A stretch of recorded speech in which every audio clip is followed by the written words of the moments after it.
Hi everyone, this is Leonard Smith from Sense Memory, and I'm having a drink I made up on the spot. It's gin, ginger ale, and a splash of lime juice. And because of the West Coast, I think I'll call it a Big Sur. So here we go. Delicious. It has a little tangy bite to it. Anyway, thank you, Sebastian, for having me in this collaboration. And the thing I love about being from the West Coast, well, I was born in Los Angeles. I lived all over California on the coast. I lived in Arcata, which is way up north by Eureka, where I went to college. I lived in San Francisco. I lived down in Southern California. And now I live in Washington State. So I've lived all up and down from practically the border of Mexico to practically the border of Canada. And what I love about the West Coast, well, I have to say that I'm going to have to echo what Elizabeth Taylor said in The Sandpiper about living in Big Sur, which is my favorite spot in California. And that is, I love the sea, I love the mountains, and I love all of it.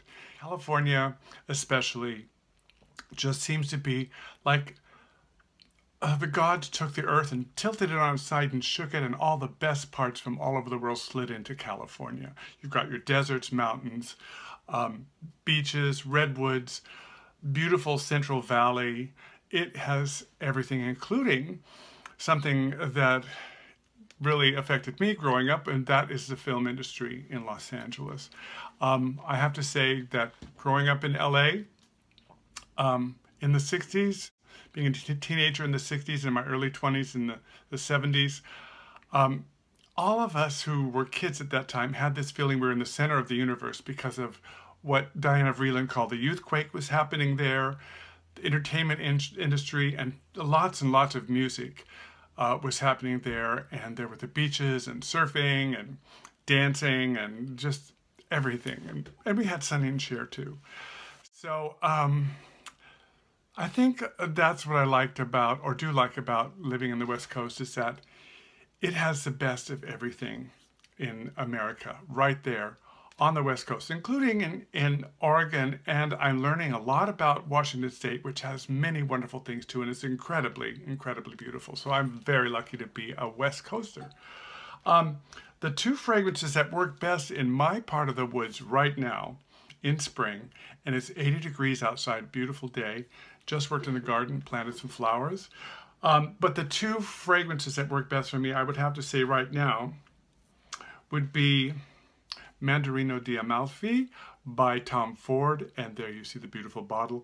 This is just so fresh and bright and sparkling, and it lasts a long time for a citrus-based fragrance. It really does last a long time on my skin. It's perfect for this time of year, very refreshing, very bright. And the other fragrance that is perfect this time of year is a very green fragrance, and my favorite green fragrance of all time, and that would be Chanel number 19. And there you see the bottle. This is the Pure Parfum. It was created just before Coco Chanel died in 1971 or 72, somewhere around there. The fragrance was created, and it's named after her birth date, which is August 19th, and it was one of her favorite fragrances to wear. It is perfect for men and women. It's green and fresh with a little bit of a bite, a little bit of an animal running down there in the bottom. So I wouldn't call it a freshy fresh, but I would call it a dangerous fresh fragrance. So there you have my two fragrances and why I like or love living on the West Coast. Cheers. Some more of this.